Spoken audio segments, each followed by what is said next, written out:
Morning, everyone. Hey! Hello, my name is Mr. Burns. Hello. My name is Inigo Montoya.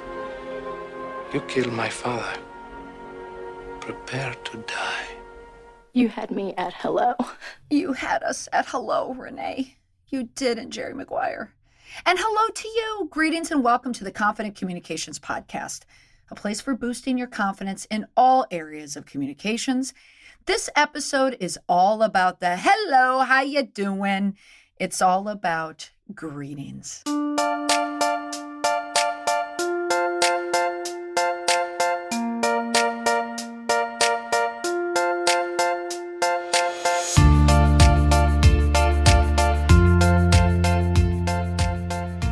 Today, we live in a global world where it's easy to communicate with, interact with, and do business with people anywhere at any time. But are you offending them right off the bat with the way you greet them? Are you starting off a relationship, business or personal, on the wrong foot because you went in for the handshake instead of a kiss on the cheek, or likely the other way around? How about you're at a conference or meeting a colleague you haven't seen in a long time? Do you hug? Do you kiss on the cheek? Do you shake hands? Am I the only person who thinks of these things when you walk into a room? So today I'm going to explore the history of greetings and why you need to be in the know. And I also want to talk about what to do when you're unsure about how to greet someone. Now, the evolution of the greeting. This episode was inspired in part by a story that I found online on NPR, a shockingly short history of hello. Now think about it. What do you say when you pick up the phone? You say hello, of course, which changed a little with iPhones and caller ID. You can see who's calling you. And that adds a new little wrinkle because you know who's calling you. But do you say hello like you don't know who's calling you? Now, when you speak with a friend and you know the friend is on the other line, you may say hello, or you may be more informal. How you doing? Whatever, even say their name. And you'd think hello was the standard English language greeting since English people have been speaking, but that is not the case. So there is a book called The First Telephone Book. The author, Ammon Shea, said hello is not necessarily the first word. It only goes back to 1827. And Ammon says that in the 1830s, people would say hello only to attract attention, as in, hello, what do you think you're doing? Or to express surprise. Hello, what do we have here? The hello didn't become hi until the telephone arrived. And the dictionary says it was none other than Thomas Edison who put hello in common usage. And he is the one who urged people to use the term hello when answering the phone. Now, his rival at the time, do you know who that would be? I'll put a pause here for you to think. If you answered Alexander Graham Bell, you'd be correct. He thought the better word would be ahoy. And now here's where my kids intersect with the story, because my kids, when we answer the phone or we call someone, we don't say hello. Sometimes we do. We'll say ahoy, ahoy, hoy. So ahoy, as it turns out, has been around longer than the hello. And it was also a greeting, but it was a nautical one. And it's derived from the Dutch of hoy, which means hello.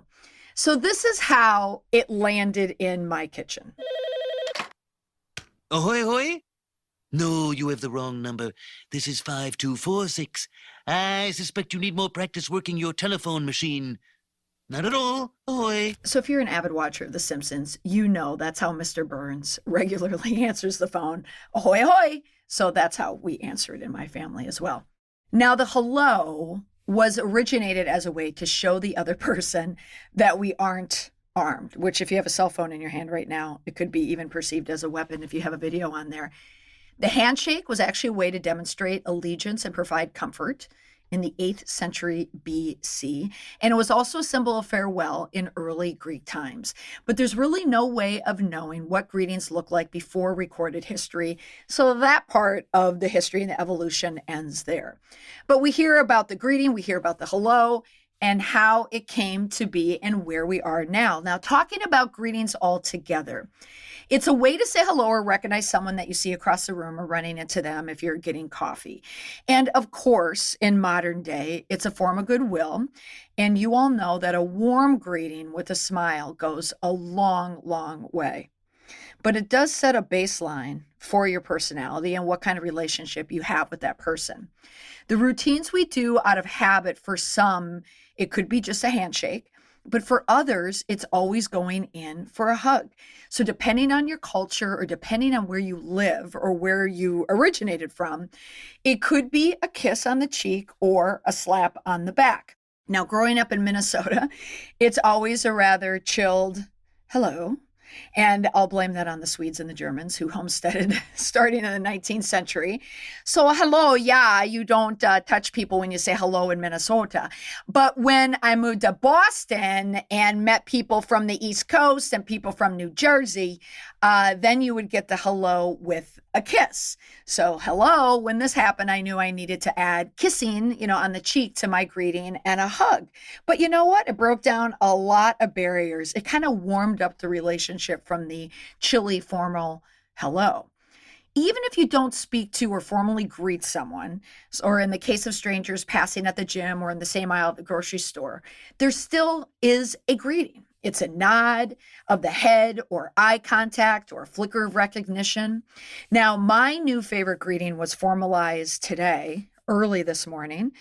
I was at the gym working out on a mat because I forgot my Apple Watch and I couldn't record my workout and get credit for my rings. Anyone that owns an Apple Watch knows exactly what I'm talking about. I am one of those people. So there I was working out on a mat. And I had to come up with all these other workouts, again, because of the rings. And I was working out next to an educator in town, kind of like a big deal educator in town. And I'm, 12 inches away on the ground, lying down, sweating, right? It deserves some type of an acknowledgement that you know the person next to you. But that's when I recognized, and it really affirmed my favorite new greeting. If you are wearing headphones, not just headphones, like an AirPod, you can do a silent head nod. It's now my new favorite greeting. It's the AirPod nod. It's if someone's wearing headphones, you don't even have to speak. You just give them the nod. So this is now my new favorite greeting. It does show recognition, shows that you're there. It shows like, hey, I recognize that you're next to me and you're sweating and you're working out, and so am I, but there's nothing more that needs to be said. So according to researcher, it's a Canadian-American sociologist, Irving Goffman, I found this information. They make our day-to-day interactions more manageable. They're rituals that even the most remote tribes or cultures have. But the most important part of the greeting, if you think about this in your day-to-day life with people that you know, but also in business, is that it helps strengthen relationships. Think about it.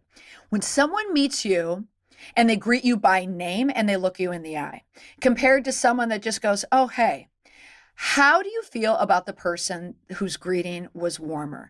I don't know if it's an age thing. I don't know if it's an experience thing. But I appreciate the greeting now more than I ever have. And as I mentioned, it does rent a little more space in my head than in previous years because in my work, I am constantly meeting new people. I'm constantly going to new conferences, or I need to walk into a room and introduce myself as a trainer or a speaker, going to conferences where I'm a participant, and you are always meeting new people. One, you have to remember names. You need tricks to remember a name. I have my tricks, but it's in the greeting and it's in the repeat greeting. If you've nailed it, it's going to help you a lot in life and in business. The etiquette behind how you greet someone depends on so many factors, business or professional. Do you know the person or not? And what's the context that you're meeting them? Are they a friend of a friend? Someone you met on a plane? Or is it that annoying colleague? What's the geographical culture? Honestly, in Raleigh, North Carolina, that greeting is going to be much different than meeting someone from Madison, Wisconsin. It just is. I've done both, and there's a difference. Not that there's anything wrong with either one, but you can tell. Now, the question is, who should you greet first? Well, if it's an event, the host should always greet first. That's just how it is. And the person who makes eye contact first, right? Think about it. If you're coming up to a person and you're the one that's already locked eyes, then really you should be the one that should make that first greeting. Now, how do you make the greeting in a business setting? So whether you're a man or a woman, you should stand. Now, most men would stand up at a table like when a woman would come, if you ever watch Mad Men. But nowadays, really, women should do that as well. It's a nice thing to do. Make eye contact, and that is key. When you lock eyes with someone, not only is it going to be a signal, of warmth that that you're a kind person, that you're an honest person, but also it's going to help you remember who that person is. And they're going to notice if you're not making eye contact with them. If you start to shift your eyes, they may think that you're a shifty individual. Offer your hand to shake first. You can never fail with a handshake unless you're shaking President Trump's hand and he's a bit of a germaphobe. And also keep in mind that some people don't want to shake hands. That's a weekly issue. If you go to mass, I can speak as a Catholic. When you have to give the sign of peace, again, I always think about whose hand I have to shake. And sometimes you can just put your hands in your pocket. And again, you can nod. You can't wear your AirPods in church, but you can do the nod or you can shake hands. Introduce yourself and always say your first and your last name together. And if you're a parent and you're meeting your kid, other parents, you say your name and then also say whose child that you are, and then repeat that other person's name if they offer it, and ask if they don't, because people nowadays meet so many people and we don't have the memory that we used to when it comes for remembering names. Why is that? If you had to write down the cell phone numbers of your immediate family, would you be able to do that? I know I can't. I can't tell you what my kids' cell phone's numbers are. I can't tell you anyone's cell phone number because I don't have to remember those things. It kind of goes hand in hand with the names. People don't do as well remembering names for the same reason. Now, moving on to body language. Eye contact is incredibly important, as I mentioned. And how do you preempt the hugger? Let's say you come from a cold state like Minnesota, figuratively and literally, and you're not much of a hugger. What can you do? You can smile at them and offer a handshake. You can walk in a room with your hand extended. Today, men, I hate to say this, but you should never initiate a hug with a woman. I know, but times are way different from way back in 2018. Time's up, right? It's better to be safe than sorry here. Guys, trust me on this. Okay, so how do you know which greeting is the best for each interaction? Do some research in advance of travel or meeting someone new and know the customs and expectations. This is, of course, if you're traveling internationally. But even if you're going to a conference or even if you're going to a meeting, if you're flying in from the north and you're going down south, there's going to be a different way of how you greet people or how they introduce you and vice versa. Read the room to see what others are doing. And if you're a guest, allow the host to take the lead. The easy cheat on this, the life hack for greetings, is always just let the other person take the lead, and you can never go wrong. It's safer that way. You've mastered the greeting. Now, what about the conversation? Don't worry, I won't leave you hanging. I have a free download called Power Speak. Gives you all the tips you need to become a powerful speaker. Just text 33777 and type the word Power Speak, all one word, POWERSPEAK, and I will send you a link for a free download on how to be a powerful speaker. Also, you can follow me on Twitter at mollymcpherson.com or Instagram, molly.mcpherson, to continue any conversation that you hear on these podcasts. Thanks for listening to the Confident Communications Podcast. You say hello, but now it's time for me to say goodbye.